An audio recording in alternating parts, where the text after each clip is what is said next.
Welcome back to the show and St. Vital Park. Now for demonstration purposes here, I'm on my hybrid bike, but for this segment we really want to focus in on where to ride both off-road and on pavement, and for that let's head back to Woodcock Cycle. So now we're going to talk about the options that are out there, and because I'm far too old and not cool enough to take up BMXing, we're going to talk about either road biking or mountain biking. Curry Gillespie joins us again now to talk about the road biking scene in Winnipeg and Manitoba. And first and foremost, Curry, is where is a good spot, especially in the Winnipeg area, for people who want to train in the road cycling? If you're looking at training in road cycling, I know where triathlon groups use the Perimeter Highway because that's a nice 100-kilometer loop and a very wide shoulder. When you move down from that, Birds Hill Park is incredibly popular as the weather warms up, and that's a nice 12-kilometer loop. So you do your laps on that, and it's got hills, different terrain. And then we've got a smaller loop out the south end of the city, which is called Grand Point, which is a nice 9-kilometer loop. All three of those, well, the Perimeter Highway has traffic, but it has a nice wide shoulder. But Grand Point and Birds Hill Park, you don't have to worry too much about traffic, except for the dog walkers and the skaters. A lot of people do train in an out and back form. So they'll go out St. Mary's Road and over the floodway and out Red River Drive to St. Adolphe, St. Agath, and then back.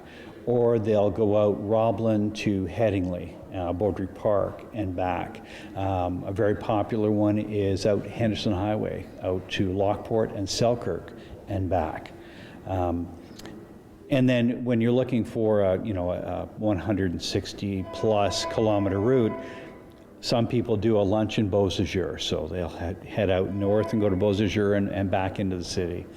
Those are really good training rides. One of the other good rides that deserves to be mentioned is a gravel road ride that runs along the floodway from St. Mary's and the floodway all the way out to Lockport. So that's, you can go out to Birds Hill Park and back at a 100-kilometer return, or pick that route up at any one of a number of staging areas. Park your car or load your bike on and then ride it. And there's no motorized traffic allowed, so it's a beautiful, safe environment to ride in. Now, I mentioned to you before we started talking here that one of my favorite spots is in the Riding Mountain area, and just maybe talk about that potential as well. Well, the Riding Mountain area is wonderful because you've got, you have the elevations and the flats and the elevations and the flats. For me, I'm a heavy guy and I don't climb very well. It takes me about 4.5 hours to get to the top of Riding Mountain from Dauphin. And we do that once a year with the MS ride, the multiple sclerosis charity ride. And it was such a beautiful area, even if you stay in Clear Lake and you just simply go out on little day trips around. You go down a hill a little bit and then come back up. Absolutely beautiful. Another place that we go to is in Kenora. There's a camp area in Kenora, and we do a training camp there each year for our club members, and we're going to be doing one. I think it's on May 10th. We're going to be up there. Now, you'd mentioned the MS ride, and I'm just curious to know about some of the other events, particularly for road biking, that are coming up this summer. We've got a lot of wonderful events coming up. The first one happens the 24th of May, and that's the MEC Century Ride, and that'll go from the White Horse out to St. Francis Xavier. It'll go along that Highway 26? And then it goes up 430 to St. Ambrose, and then back. That's a 100-kilometer ride, and they've got different levels, different lengths of ride. The next big ride that we have that comes up is the Biking to the Viking, which is an MS ride, charity ride, and we generally have 500 people for those. We'll ride from Stonewall to Gimli, that's 75 kilometers or so.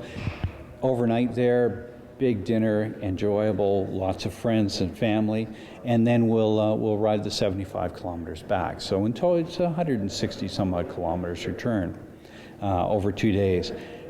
We'll also do that again at Riding Mountain. We'll do Dauphin to Clear Lake, overnight at Clear Lake, and then The best part is when you're riding down the mountain. I had a friend of mine went down at 90 kilometers an hour. And we have one more really good charity ride, which is for Habitat for Humanity, the Muddy Waters ride. Muddy Waters has been going on for years, but the last few years it's been associated with the Habitat for Humanity.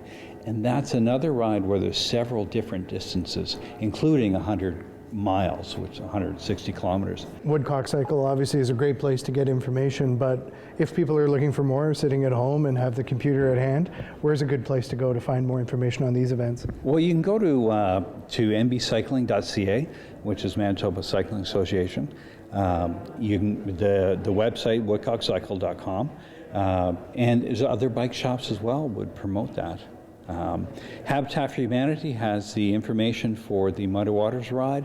The MS rides are on the MS site, and MEC's ride is on MEC's site.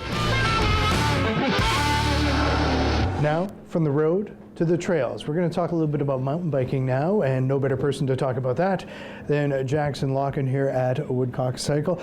Welcome to the show. Thank you. When we think about mountain biking, sounds like kind of an oxymoron when it comes to living in the prairies, but we do have some good spots here, don't we? We absolutely do. There are different areas within the province, from the Whiteshell, Falcon. You got Sandylands, which is a really hilly area. You have Grand Beach. You have areas within the city. You have areas such as Birds Hill. There's a lot of options depending on your riding capability and what you're looking to get out of the sport. Let's focus first of all on Winnipeg proper, if you will, and just where are some of the better spots here? Yeah, absolutely. I would say some of my favorite is Whittier Park. There's Churchill Drive. There's some stuff behind us actually on St. Mary's Road, the Seine River. That would be, the Monkey Trails in Assiniboine Park is another good one. Those are kind of the key spots. If there is a recreational cyclist that is looking for something other than mountain biking, there's always the trails at Assiniboine Park. Relatively flat, wood chips, safe, good to take your kids, family, etc., etc. What about just outside the perimeter, Jackson? Just outside the perimeter, I would say the closest one would be Birds Hill Park. There's an actual section within the park that is designated to mountain bike only. The park, I don't know what year it was when it was decided and blocked off, but it's called Burr Oak. When you enter Birds Hill Park off the 59, you hang a right at the fork, and it's the first right parking lot labeled Burr Oak. You go there on a Saturday, and there will be 30, 40 cars on a nice Saturday. There will be 30, 40 cars, and you're not going to run into horse poop. You're not going to run into walkers, hikers. It is a designated mountain bike section inside the park with bermed corners. I highly suggest going out there and trying it. It's where we tell a lot of our clients to go, or clients are coming in looking for bikes to go ride out there. You touched briefly on places like Spruce Woods, that type of thing. Where are some of your favorite spots then? I would say my favorite spot is Grand Beach. Outside of the perimeter, it's about a 48-minute drive. 55 minutes from downtown core. There's lots of climbing out there. Unlike Birds Hill, you don't get that much elevation. Grand Beach, you'll get harder climbs, little softer ground, but really good trails, and a really good location. It's nice and close. Sandylands or Spruce Woods is another great location. Lots of sand. The downfall of that area is you have a lot of motor bikes. You have a lot of traffic in that sense, where I personally have had some pretty scary run-ins. They're a lot louder, but you're listening to music and you're doing your thing. It can be quite scary. Grand Beach is a provincial park. ATVs, motorcycles, nothing is allowed in there. The ground is a little more protected too, because motorbikes can rip things up and such. So I would say, my favorite location within an hour of city limits would be that. My second favorite would be Carmen. The Carmen area, it's called Birch Ski Area. If for those from back in the day, they would know where that is.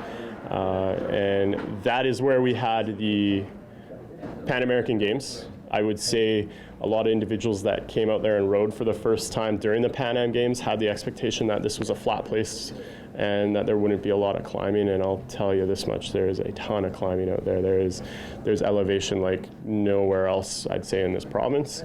It's in a valley. It's technical. It's fun. There's lots of trails, but it is private land. It is something that you can purchase a general birch pass from the Manitoba Cycling Association's website. It is well groomed. It's maintained. It's like no other. And you mentioned the Manitoba Cycling website. Yep. Is that the best place to go for information on where to ride? The best place to go to where to ride, I would suggest joining a club.